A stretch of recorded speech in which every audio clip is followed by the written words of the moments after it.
G'day and welcome back to DuckZorly Gaming and our Let's Play series in Western Australia.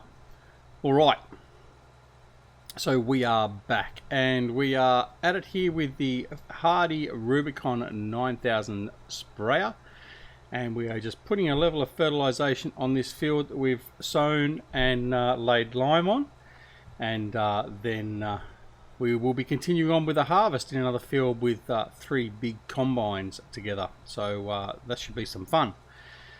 But needless to say, as we said, we've got to get this done first. So that's what we're going to do. Hope everyone is doing well. We are continuing on with this mammoth project in the Western Australian cereal belt. We have got a couple of decisions to make. Probably the most notable decision that we certainly need to make is our lime.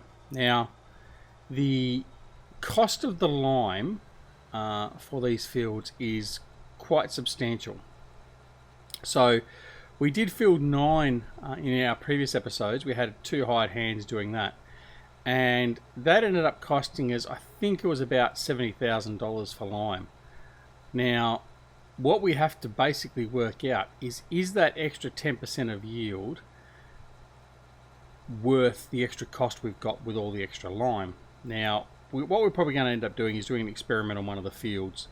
That will obviously take us some time to determine.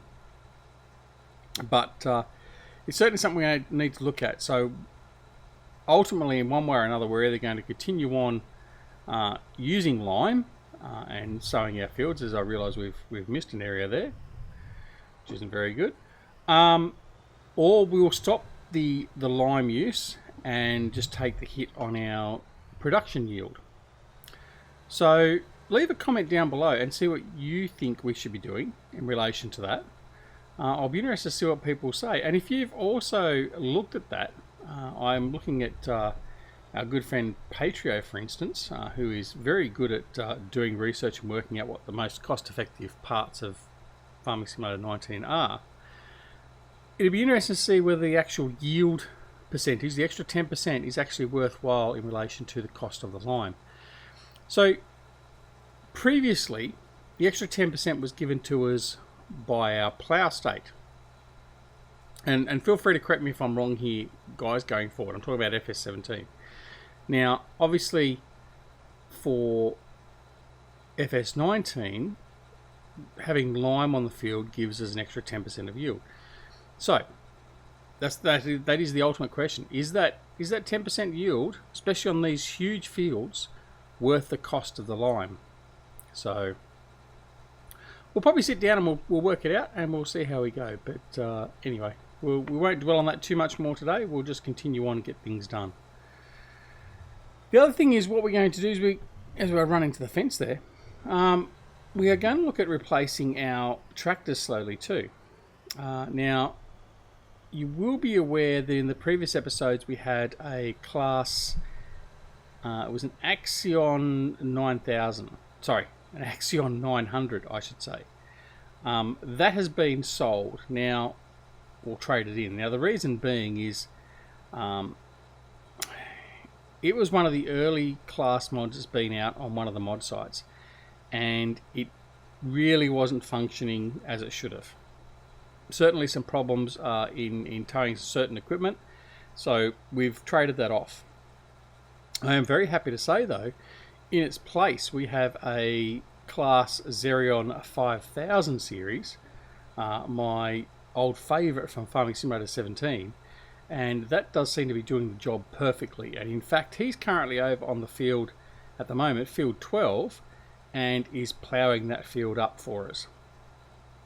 So we've already replaced that class action with that unit.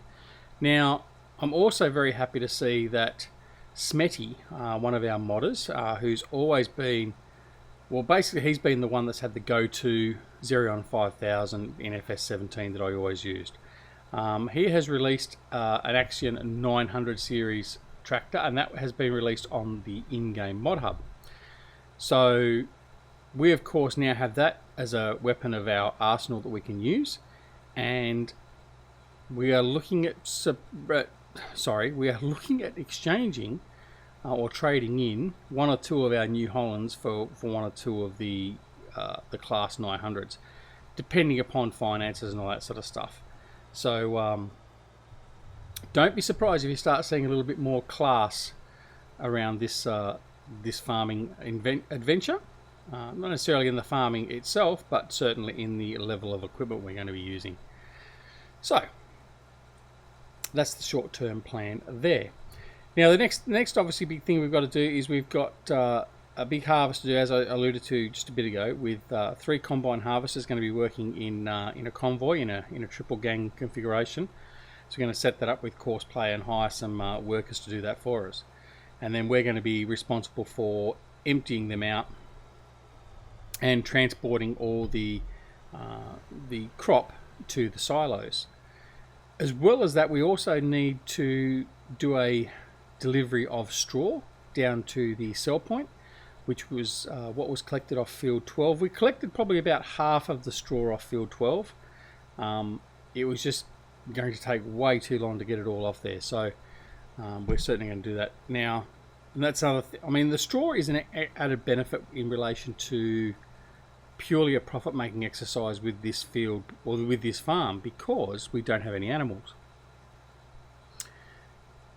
So when we do create straw, or the swath from our combines when we're harvesting our crops, it is purely just going to be a profit-making exercise by selling that off. So we need to make a decision whether we're going to do one, outputting the straw as an entity in any way, shape or form, or whether we're going to, if we are going to output it as straw, are we going to output it just as raw straw, or are we going to bale it? Now, the thing is with the baling, using our auto-load trailer, it'll be a lot quicker, I think, to collect and get rid of the straw. What I'm thinking of doing is using one of the balers that actually puts the high compression rate bales in, so the 8,000 litre bales as the output, and then that will help us in clearing that straw up a lot quicker and getting it out to the sell point. The actual amount of money we make won't change because we're still selling the same amount of straw. It's just in half the amount of bales it would have been if we were using the 4,000 litre bales. So that's one of the strategies I'm looking at doing going forward. Certainly won't be doing round bales, and certainly won't be doing, I don't think we'll be doing loading wagons. I think baling is probably going to be the option to go to. So we can set up a baler or a couple of balers following after the combine course, and then we can just chuff around with one of the trucks or one of the tractors and the auto-load trailer and deal with it that way. The only thing with doing that, though, while we speak about that, is currently the 51-foot auto-load trailers that we're using, courtesy of Alfalfa 6945, again, thank you Alfalfa for a wonderful mod, is we can't road train them, so they don't have a rear pickup for adding on a dolly or another trailer. So we've got to do it one load at a time with those. So that could be a bit more problematic. We could, of course, try and set up a Courseplay course, but I'm not so sure whether it would actually sell off that trailer. So it's certainly something I'm going to experiment off camera with, and if it works, you'll see it here first. Well, not necessarily first, but you'll certainly see it with me here first. What else is there? That's pretty much it, I think. There's not a lot else to talk about in that regard, other than just finishing this off and getting into our combines and getting all that started on delivering that straw. So what we might do is we might actually get the combine started, and then we'll go off and do our straw delivery, and then we'll come back, and then by that time the combines will certainly be in need of emptying, so we'll just start the emptying and then offloading that into the waiting road train, and the cycle then begins where we just continually are moving back and forth between the 3 combines and the road train. So, moving on from that, Giants have announced this week that their first DLC is equipment from the Anderson Group, and is primarily based around baling equipment. Now, there's a lot of people are still saying, why bother do that? Fix the game first, all that sort of stuff, which I can't say I can argue with. I mean, that's 100% correct. They've got to fix the core parts of the game and get everything working 100% before they should be doing this. But nonetheless, we have some very interesting equipment coming out. If you haven't already checked, check out my DLC review in relation to the announcement of what's coming in that DLC. And we also do a bit of a deep dive. We actually go and have a look at Anderson's website and actually have a deep look at the equipment itself that's coming in the DLC, including showing off some of the actual videos of that equipment working. So things like the wrapping systems, the Tractor X wrapping system and all that sort of stuff, that looks fantastic. Certainly should be very interesting. But is it going to draw people in? I don't know. Possibly. Time will tell, I guess. But certainly the equipment itself looks interesting. Maybe it'll get people doing more bale work than they have previously. I think a lot of people probably aren't doing a lot of bale work. Well, they weren't, at least, up until we've got some of these auto-load trailers working. So it'll be very interesting to see what everyone thinks of it and what the uptake's going to be like. I will most likely get it, if not for anything else, but to review the DLC and give you my thoughts about it. But I think aside from Giants needing to fix everything, now I'll come to that part in a second, but I think the DLC is actually a very interesting DLC pack. And of course there are some other people that are also very upset that they wanted a John Deere DLC. Well, look, I'm sorry, I didn't believe for 1 second that the first DLC was going to be John Deere. As much as I wanted the first DLC when they announced their class partnership to be Class, I was thinking, oh, perhaps they've been working on this in the background and they've only just announced it now before they announced the DLC. Realistically, that probably wasn't going to be the case either, because they wouldn't have been holding off that announcement. I think they would have been pretty happy to have finally sorted out with Class the licensing. So I don't foresee that they would have been holding that off for any reason. So I think probably more than likely we'll see a Class DLC as the second DLC in about 3 or 4 months' time. That's probably best case scenario. I really don't see that we're going to get a John Deere DLC. I think what we're more likely to see is some John Deere mods coming here and there. I think that's probably a far more likely outcome from Giants, but I could be wrong. Personally, I don't give a rat's proverbial, because I'm not a huge fan of the John Deere anyway, but there's a lot of people that are saying they want the 9R and they want a whole pile of other stuff, but you know, I really can't see them doing it. I really can't see any benefit to them bringing out a John Deere DLC. I mean, you look at the DLCs, generally it's brought out stuff that they haven't had in the game at that point in time. So like last year they brought out the Roper. They didn't have any Roper stuff in the game. They brought out the Coon. Now I can't remember or not if we had any Coon stuff in. I don't think we did before we had the Coon DLC. So it would make sense that now they've announced their partnership with Class, there's going to be a Class DLC. I mean, yeah. Anyway, we'll just have to wait and see for that. I'm not really 100% sure how that's going to pan out, but I would tend to think that more than likely we are looking at a Class DLC next, which for me would be great, because I love my Class. All right, so we're just going to park the sprayer here, and what we're going to do is we're going to head on over and grab our truck and head on down. We're going to set up our combines. So what we'll do is we'll have a quick break here, and then I'll come back and we'll set up our combines. Okay, welcome back, and we are down here on our field ready to go. We have our 3 ideal combines here, and we are ready to get them up and running. So I will actually quickly show you the course play setup. I won't go into it in real detail because that will take a little bit of time, but basically what we've done is we've set up a course, setting it up for 3 units or 3 pieces of equipment. It automatically adjusts for that, and then we've set all these individual combines up on that course. and we've set them to a left track, a center track, and a right track over there. Okay, so let's go ahead and have a quick look, and then we'll set them on their way.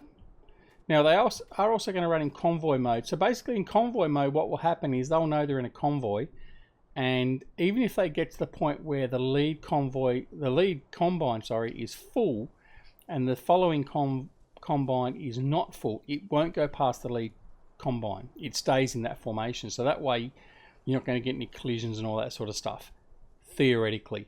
Let's see how it goes. That's certainly how it worked in 17, and it's exactly how it should work here, but we're just going to find out. So let's have a look at the course. So there's the course that's been set. As you can see, it doesn't look like there's many passes because we've actually got a combine path that is actually 40.5 meters in width. So each run here is 40.5 meters in width because of the fact that we have the 3 combines there. So the course has been set, which is all good. So there's only one header row, and then we're doing east-west tracks, which is fine. The working width is 13.5 meters per combine, which is 3 of those is 40.5 meters. That's how it calculates the total. There aren't any islands or anything to bypass in here, so we haven't got that set. So we haven't worried about that. Turn to first point we haven't got activated. Probably should have, but anyway, that's not going to matter. Combine controls in here. We've just got it to stop during unloading, so that's easy enough to do.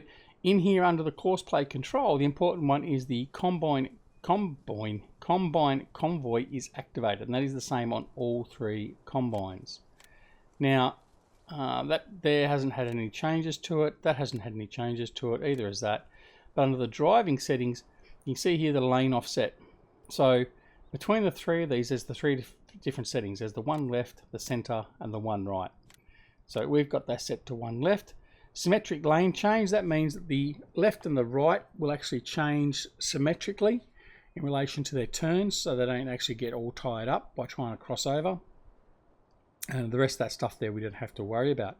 So that's pretty much all we should have to do. So what we are going to do is we are going to see if we can get these going without any issues whatsoever. So we're going to do it next closest waypoint. So we're just going to go drive course. We're going to set him off, and he should take off. We're then going to do the right hand combine. There you go, he's off and running. So we're going to go AI, we're just going to make sure he's set to right, which is fine. And we're going to go next closest waypoint, drive course. Jump out of him. He finds his track.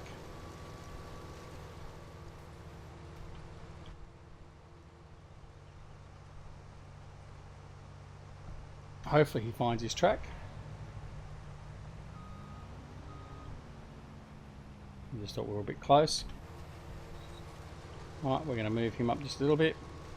So what you can see, if we bring up the course here, there's the course that we're going to follow. So we can take that back off again, and we're going to set him up, and he's going to go next closest waypoint, and he's going to drive. And off they go. Maybe he's a bit close, he's just waiting. So you can see here, we can set the, you can't set the distance, but there's the distance. So it's going to keep 100 meters of distance of 100 meters of separation between the 3 combines. So anytime these 2 combines in front stop, this one here will stop as well to make sure it doesn't get too close to them. So they're off and running. All right. So that's happy days. They're going to be off and get them done. What we're going to do is we're going to quickly tab across into here into the yard, and we're going to grab our truck, and we're going to go and take a delivery straight down and drop this off, and then we'll come back and we'll start emptying off the combines. All right, so we're going to head south back into the sales. So there you go. So the first combine's already full. So we'll be flat out once we do start doing those. So when we go past these, you should see that all the other combines have stopped because the first combine has loaded to 100. So if you can see up the top in my vehicle status HUD, it actually tells me that one combine is 100%, another combine at 82%, and the other one at 41%. So the lead combine being at 100%, which is what you would expect from the distance that's already run, because it's further out ahead. Like, so for instance, it's over 200 meters ahead of the last combine. It's going to have a lot more in its hopper than what the other two are. Now, once we empty that first one, the others will continue. So it'll be a sliding cycle as to which combine we go to offload, which will mean we should be pretty much constantly busy. As you can see, there we go. So there's the right track combine. He's sitting out there. The center track one is right back there, and this is the combine here that is full. Okay, so they'll just continue on. But we'll manage that when we get back. So that'll be nice and simple to do, but it'll keep us very, very busy. So I mean, and normally this is where you would probably set up another course plate course, for instance, to have them offloaded automatically. So you would set up a course for the tractor and the overloader to automatically go to a combine on that field. So you would set the tractor to go to the field and automatically search for the combine. And then as soon as each combine has actually got a full status, it will actually call up the tractor. The tractor will go to that combine. It'll then unload the combine. Once it's finished with the combine, it'll fall in behind it and then wait for the next call up. And then if you then also put in the offload course for that tractor, you can then offload that to the road train as well. But we're not going to do that. We're going to do that part manually. So that's the plan now. Alright, so what we're going to do is we're going to continue on down here. We're going to offload this, and then we'll come back up and we'll start offloading our combines. And that will be about it for this episode.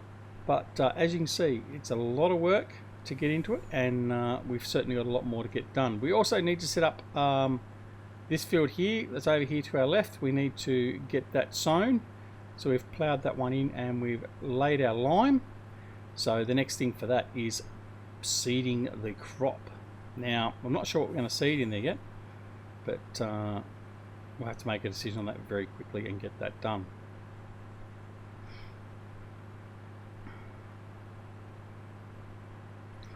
Alright, so we're coming down here. We'll just quickly dump this off and then we'll drive back. So we're going to have two road trains positioned for this field to offload. I'm actually probably only going to use the one, which will be the bigger one, but I'll leave both of them there just for the sake of convenience for now. We'll come back in here.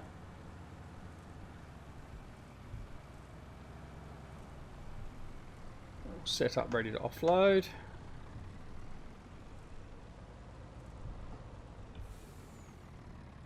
Still set to offload by the grain door, and we should get the trigger here directly, and there we have it.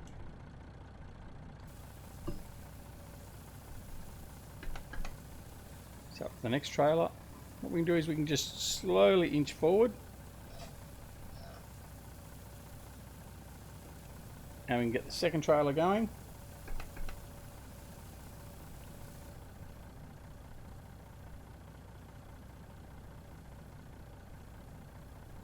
First trailer finishes, we'll inch forward again, get the third trailer going.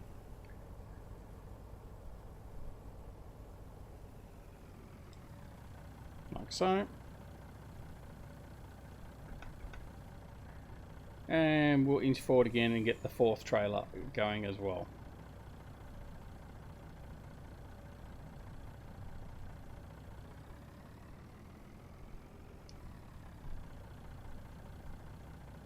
Now, it is a shame we don't actually have an offload point that you actually really can see there, but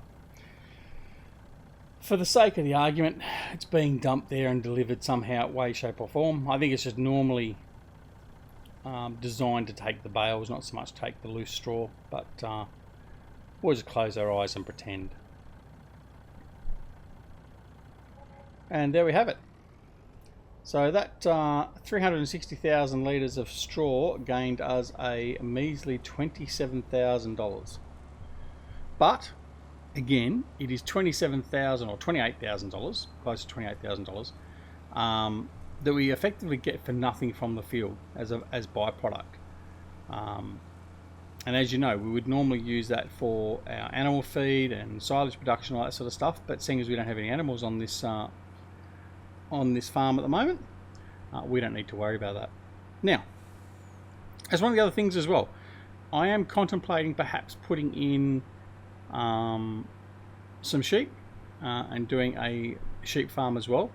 On one of the smaller fields, putting in a sheep pen, and then setting one of the small fields to be a grass field. So again, let me know in the comments what you think of that, whether you think we should do that. Certainly it's not going to be the other four-legged variety that came in Farming Simulator 19, so don't even bother asking, and I'm not talking about the dog. But the option is sheep, or sheep. Any of the colours that are available for the sheep, but there will not be any other animal other than sheep. Or we may do some chickens. We may put some chickens in as well. We may put the big chicken pen in the big building and run that, in fact. So in doing that though, we then also will have to put in the universal sell point, or a sell point of some sort, so we can actually sell both the wool and also the eggs once they are produced. So we'll just have to think about that. But yeah, let me know in the comments if you think we should put in the sheep and or chickens, and that's something we can look at doing in the next episode or two. Alright, in the meantime, we are getting close to where the combines are. We're going to park this road train on the side of the road. I'm going to park on the opposite side of the road because there's a lot more clearance there. Can't keep the road blocked because there could be other vehicles coming by. And noting it's in a rural farming area, could be large equipment coming by. So what we'll do is we'll actually sneak our way in here, right on the edge of the field. And we'll park up here. So what we'll do is we'll go up here where the other truck is and park adjacent to that.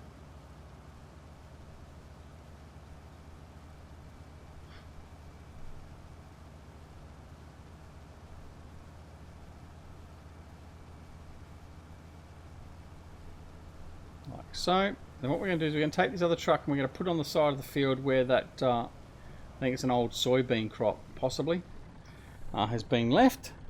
And what we will then do is we'll go and get the tractor and the overloader.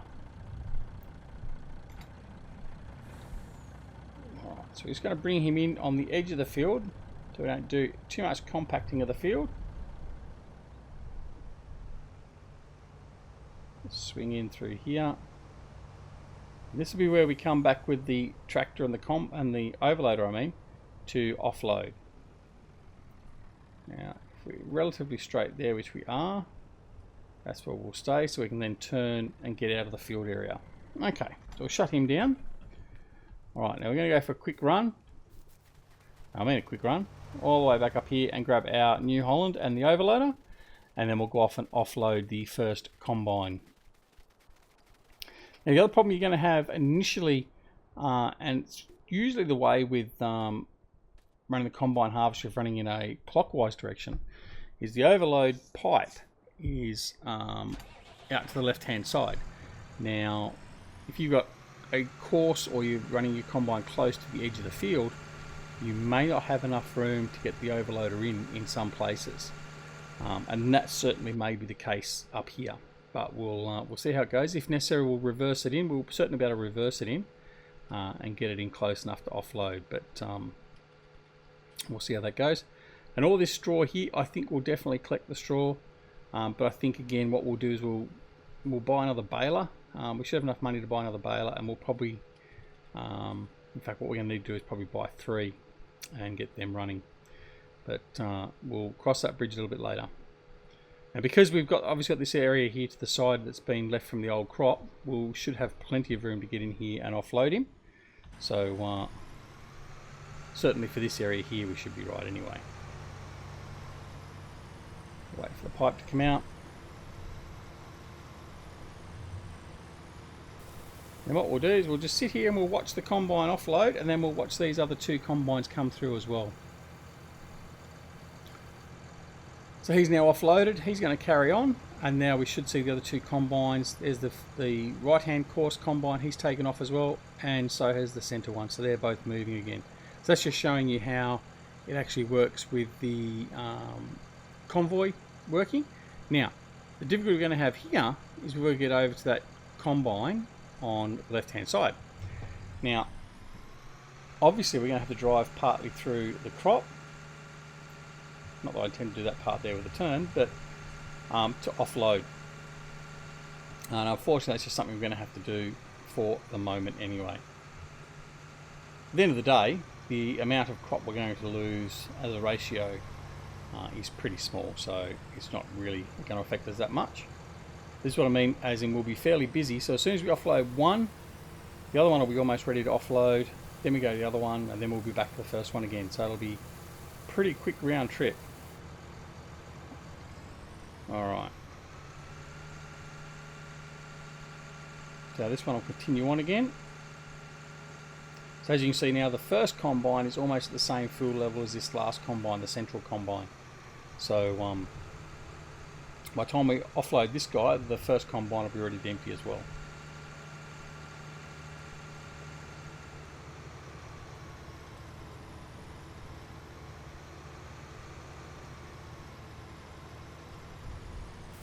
So we'll just empty him a bit early. So we're going to be full anyway. Right, so he's not going to be empty. So what we're going to have to go do now is offload and then come back and see which one we get to first. Which is going to be that combine. He stopped again. No, he hasn't. This is the first one. Okay. Alright. This is where we get very, very busy. That's okay. It's something to show you guys. But we won't show you the whole field. We'll do a lot of this stuff off camera, and or we might well sort of put this guy on a course, get him to finish it off.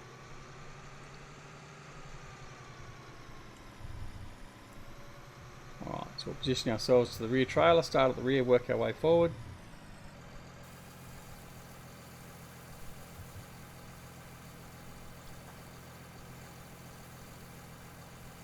We might also upgrade one of these overloaders to the 100,000 litre capacity, especially when we're doing a tri-combine harvest, because we're going to need the capacity.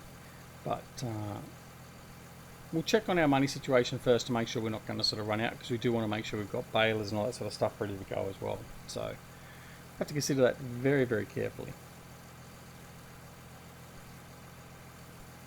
So what we'll do is we'll do one more load for the overloader. So we'll go and fill this guy back up again, and then that will be where we end this episode. So I hope you're enjoying this this series. It is a little bit different to what we normally do, because of the fact we're using so much in the way of course play. But certainly I think it's a very different way to see farming sim and how we actually manage it. And I certainly do enjoy doing this. It's a bit of a challenge sometimes in relation to how you're going to manage courses and equipment and all that sort of stuff, and also of course money, because we are paying very good dollars for these guys to be working for us. So they're not doing it for free out of the goodness of their heart, so we've got to pay for them to actually do this job. So we've got to be well aware of that as we're going along as well. So again, we have to cut through this part of the crop. As you can see, so we've emptied off that combine, so he's now empty. We'll empty off this one, and then we'll empty off the first one, then they'll be free to go around and do another section and fill themselves up.